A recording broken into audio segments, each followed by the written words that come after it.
Hello everyone, welcome back to my channel. So in today's video, I'm going to be going over how much it would realistically cost to start your sticker shop in 2025. Now, I started my sticker shop around 3 to 4 months ago, and I can tell you it is a very lucrative business to get into like today.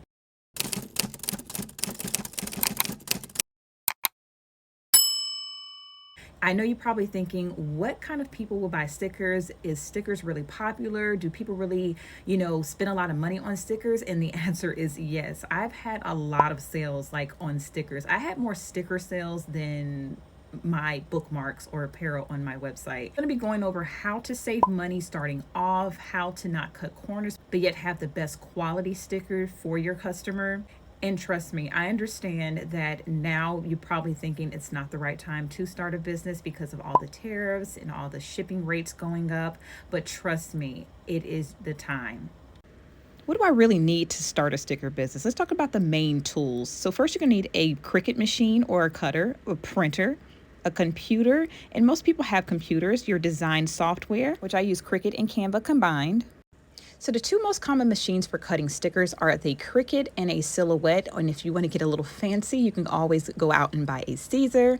A Cricut Explorer Air runs around $180 to $250 depending on sales. If you want something more advanced like a Cricut Make It 4 or an Explorer 4, which just released, you're looking around $250 to $400. If you are really on a budget, you can always invest in a Cricut Joy, which is around $100. I never personally invested into a Cricut Joy, but based off the reviews, it seems to be a good sticker maker machine to start off with, especially when you're still unsure and don't want to fully commit yet. Then you'll need a printer, preferably an inkjet. If you're printing glossy or waterproof stickers, a decent Epson or a Canon inkjet will run you around $100 to $250. You already know I am an Epson girly, and I'm using my Epson EcoTake 2800, and it has done a great job thus far. I paid around $180 at Target when they were on sale, but on a normal day, they can be roughly around $200. Then next, of course, you're going to need a computer or a tablet to design your stickers. If you already own one, that's a huge bonus. If not, this is going to be a huge ticket item for you. But mostly everyone nowadays have some type of electronic that they can use daily. If you have to use your phone, some people actually use their phone until they're able to actually invest into a computer or a tablet. You can do whatever you need to do to make this money, honey. I actually invested into an iMac Mini, which is around $599. Now, you don't have to go the same route as me. You can always use a Windows computer, which is a cheaper option as well. Now let's talk about the software, which is very important if you want to create stickers. You can use Canva for free, which most designers use, or you can upgrade to the Pro version for around $15 a month. If you're into hand drawing, Procreate is a one-time $12.99 purchase for iPad users. I personally do not draw my designs, I actually outsource, but if you are an artist, the majority, they're using Procreate. Now that you bought your machines and you're ready to start creating stickers, the next we're going to talk about is the materials and supplies needed. You're definitely going to need your sticker paper, some laminated sheets, your cutting mats and blades, ink for your printer, your squeegee tool, and sticker storage is optional. Now, choosing the right sticker paper is very crucial to your sticker business. Sticker paper is the heart of your business, and if you decide to use cheap sticker paper, your customers may not come back. Quality is key. Sticker paper pricing can vary based off if you want transparent, matte, or glossy paper. I typically use matte sticker paper. It's easier to work with than glossy for me personally. If you want to make your stickers waterproof, you'll need laminated sheets. These cost around $10 to $15 for a pack, depending on the brand, and you can always get a little fancy and get a holographic variety pack, which I love to get every time. They usually come with about 6 different options, and this is a good way to just go ahead and test it out, see how you like it. You might want to do some specialty stickers, for the holidays and things of that nature. When it comes to your cutting mats and blades, they only need replacing occasionally, so that budget is very low. So it's around like $10 to $15 every few months, which is great. Now, when it comes to purchasing your ink refills, it can be a hidden cost depending on the printer. Replacing all my ink cartridges only cost me around $23 since I am using an Epson, which I highly recommend you investing in if you have not already. Now, this is a tip for testing out different and new materials. Buy small packs from different brands first to test which paper and ink combination works best for you before committing to a bulk. Then lastly, you will need a squeegee tool, which is a must for applying your laminated sheets. Now, applying your laminated sheets can be a bit tricky, especially when you're starting off, to not get any bubbles or any like imperfection in it.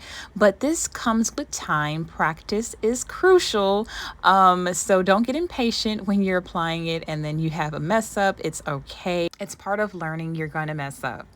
Now, this next product is optional, is how you're going to be storing your stickers. Now, I do store my stickers in these containers that sit on my desk from the Container Store. And if you do not know what the Container Store is, you're not living your life, okay?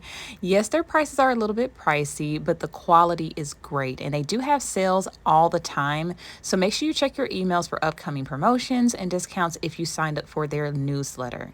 If you don't want to go this route, you can always purchase a binder pocket sleeves and store them in a binder as well. I get a lot of questions about where I get my containers, and this was a wonderful buy. I do not regret it. Next, let's talk about your packaging and branding. When it comes to any business, branding is very important. You want your branding to stand out from the minute your customer opens the envelope. I DIY all of my branding and it has saved me so much money. I recommend trying this method before actually outsourcing, especially when you're just starting off. Now, you can always purchase standard thank you cards from Amazon, which a lot of small business owners do because they are very inexpensive. But I really enjoy having custom thank you cards catered to my business, and I can change them up at any time. Think about, do you want to add scratch off cards or a free gift for every order? These are the things you must think about, and believe it or not, this may be the thin line between if your customers will purchase more of your products. Think about what experience you want your customer to have every time they receive their product. When it comes to shipping out your products, the cheapest way would be to use envelopes and a stamp. It does not come with tracking, but you can always add your little branding on each envelope for a special touch. I do have a detailed video on how to add a custom touch to your envelopes. If you're interested, that link will be in the description box below. And I almost forgot to add the laser printer. If you want to print your labels directly from home, I recommend buying a Mule printer. They range around $100 to $120 depending if you catch them on sale. You can easily print your labels directly from home and skip the line at the postal office and drop your packages off. I feel like on this next topic, a lot of people get stuck on where they actually should sell their stickers, especially when there's so many platforms and so many options. I currently built my website on Shopify, but you can always use Etsy, Squarespace, and there's multiple other web developing softwares you can use to start off. Each one has their pros and cons, so make sure you do your research. Etsy is considered a beginner-friendly platform, but they do have fees. They're 20 cents per listing and 6.5% transaction fees and a processing fee. If you do decide to use Shopify, they currently have a promotion for the first 3 months for just $1. So realistically, you can start your sticker shop today, even if you choose the cheaper option and purchase a Cricut Joy and start posting your products on Etsy for 20 cents per posting. Your out-of-pocket cost would literally be under $200, assuming you have your own computer or electronic to start designing. I hope this breakdown helped you feel more confident about starting your sticker shop. Don't forget to give this video a thumbs up and subscribe for more small business tips, and check out my #1 video about how to create die cut stickers directly from home. And as always, I'll talk to you guys on my next video. Thanks for watching and happy crafting.